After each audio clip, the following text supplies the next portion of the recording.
राजा बलि के द्वारा देवताओं की पराजय तथा अदिति की तपस्या।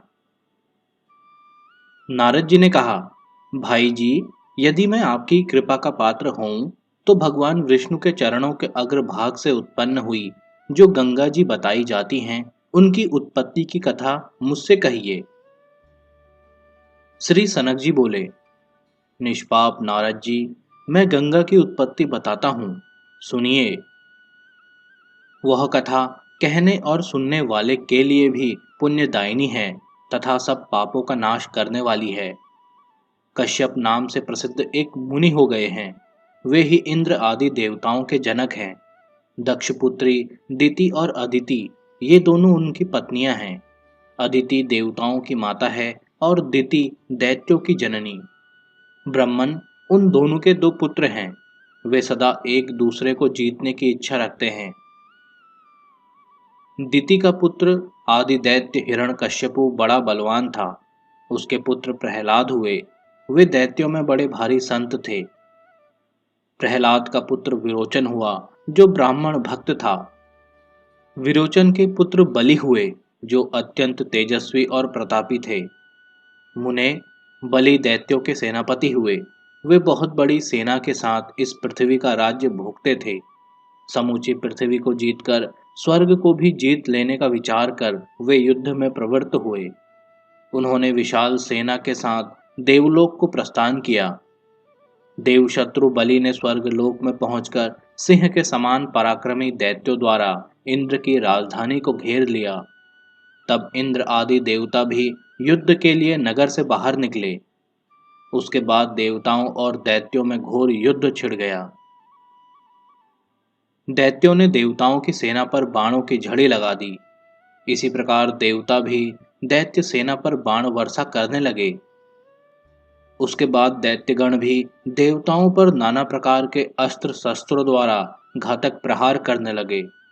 पत्थर, भिंदीपाल, खड्ग, परशु, तोमर, परिध, छुरिका, कुंत, चक्र, शंख, मूषल, अंकुश, लालंग, पट्टिश, शक्ति, उपल, शतघ्नि, पाश, थप्पड़, मुक्के, सूल, नालिक, नाराज, दूर से फेंकने योग्य अन्य अन्य अस्त्र तथा मुदगरों से वे देवताओं को मारने लगे।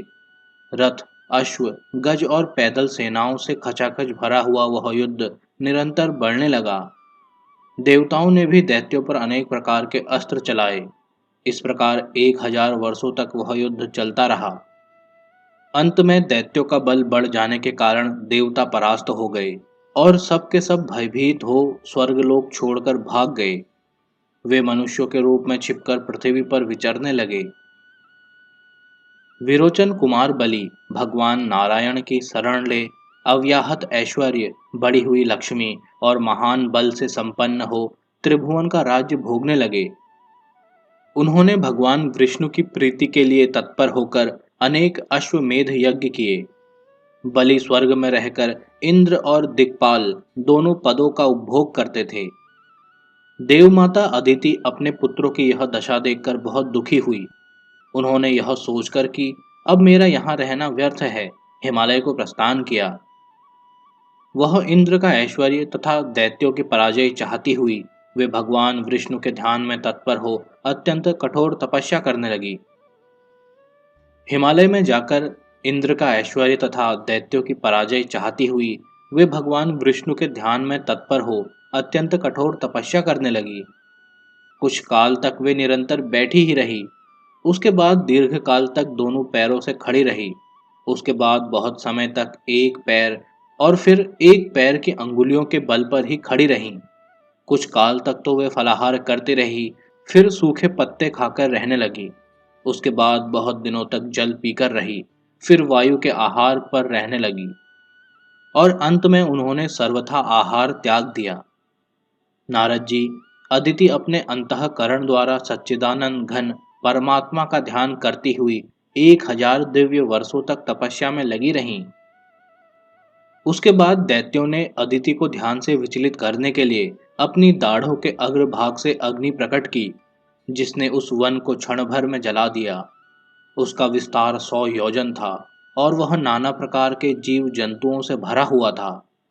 जो दैत्य अदिति का अपमान करने के लिए गए थे वे सब उसी अग्नि से जलकर भस्म हो गए। केवल देवमाता अदिति ही जीवित बची रही, क्योंकि दैत्यों का विनाश और स्वजनों पर अनुकंपा करने वाले भगवान विष्णु के सुदर्शन चक्र ने उनकी रक्षा की थी।